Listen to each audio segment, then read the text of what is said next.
काला पानी, ये शब्द सुनते ही एक अजीब सा खौफ का माहौल बन जाता है। चाहे कोई भी इंसान इस शब्द को सुने, एक बार तो उसके शरीर में डर सिहरन बनकर दौड़ ही जाता है। यही वो जगह है जहां पर दुष्ट अंग्रेज हमारे स्वतंत्रता सेनानियों को तरह तरह की यातनाएं देते थे। वो यातनाएं इतनी भयानक होती थी कि आज भी उनकी आत्माएं चीख चीख कर पुकार करती होंगी कि आखिर हमारी ऐसी क्या गलती थी जो इतनी भयानक सजा हमें मिली। हमने तो सिर्फ अपने देश को आजाद कराना चाहा था। काला पानी की सजा एक ऐसी सजा थी जिसका नाम सुनते ही कैदी कांपने लगते थे। आखिर क्या थी ये सजा और क्यों दी जाती थी? दरअसल अंडमान निकोबार द्वीप समूह की राजधानी पोर्ट ब्लेयर में एक खास तरह की जेल बनाई गई, जिसे सेल्यूलर जेल भी कहा जाता है। इस जेल को खास तौर से स्वतंत्रता सेनानियों को यातनाएं देने के लिए बनाया गया था। और जिस जगह पर यह जेल स्थित है, वहां चारों तरफ विशाल और गहरा समुद्र है।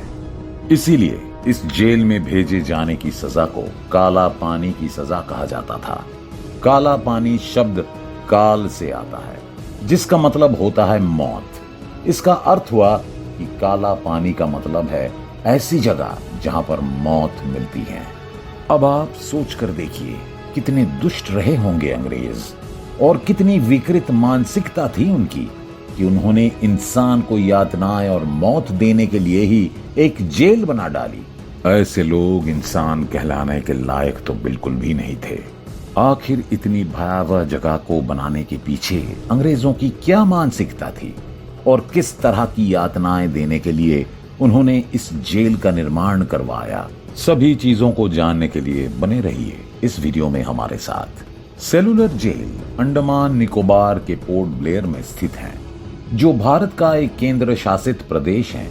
ये भारत से सीधी तौर पर नहीं जुड़ा हुआ है, बल्कि इसके चारों तरफ समुद्र है जिससे ये जुड़ा हुआ है।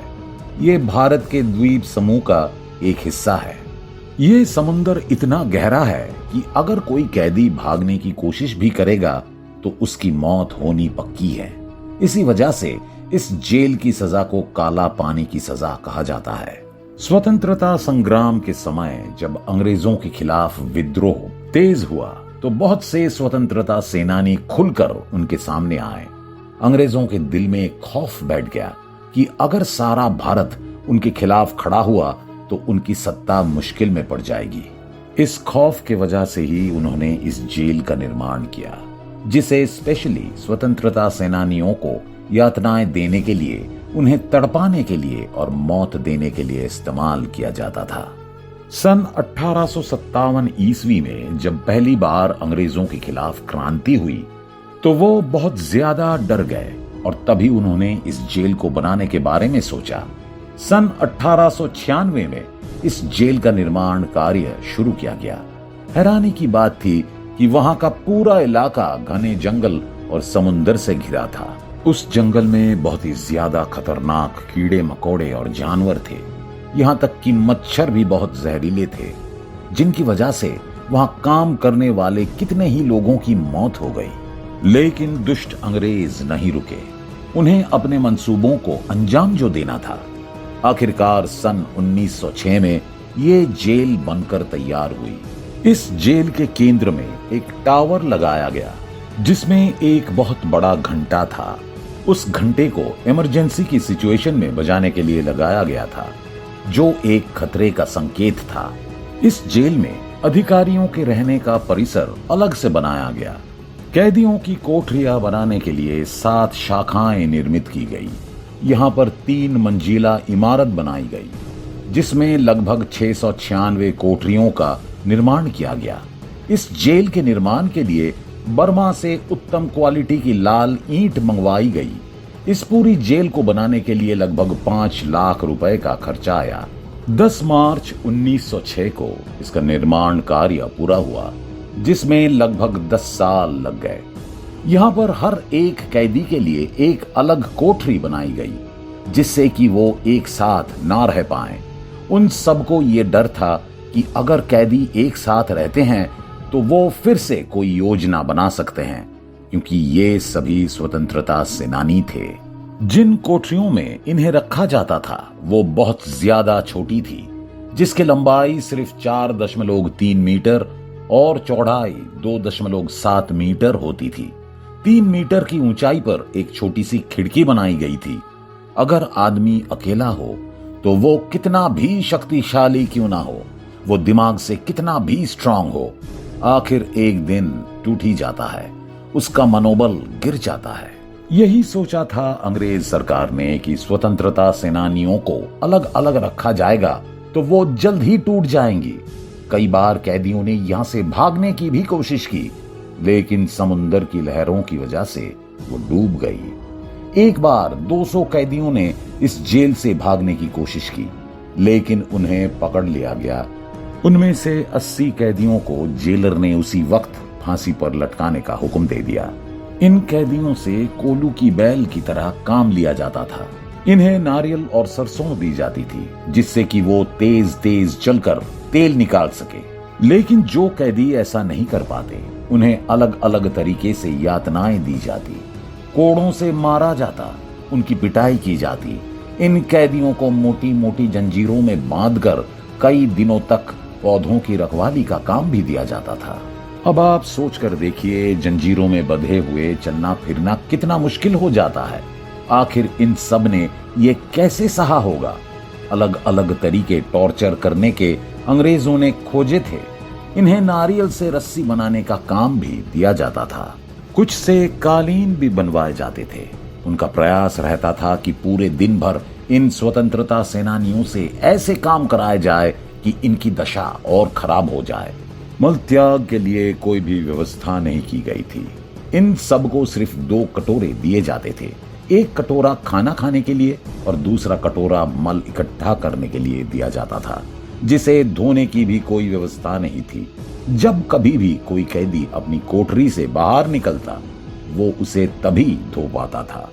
इन्हें बहुत बहुत दिनों तक भूखा रखा जाता था, और जब खाना दिया जाता तो इनका खाना भी ऐसा होता था कि जिसे जानवर भी खाना पसंद ना करे। कहते हैं घास फूस इकट्ठा करके उसकी सब्जी बनाकर इन्हें दी जाती थी। इसमें भी नमक मिर्च नहीं होता था। पीने का पानी भी इतना गंदा होता था कि कोई उसमें नहाए भी ना।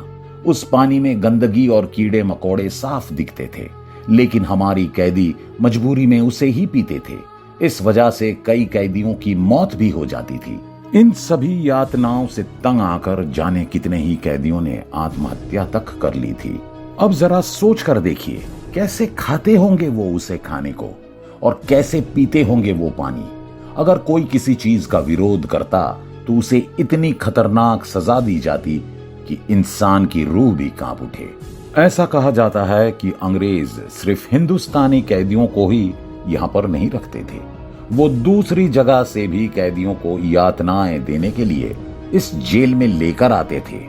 ये जगह अंग्रेजों की पसंदीदा जगह थी, क्योंकि यहाँ पर अपनी मनमानी करते थे। द्वितीय विश्व युद्ध के दौरान जापान ने इस जेल के ऊपर कब्जा कर लिया और इस जेल को बनाने वाले अंग्रेजों को ही इसमें कैद कर दिया।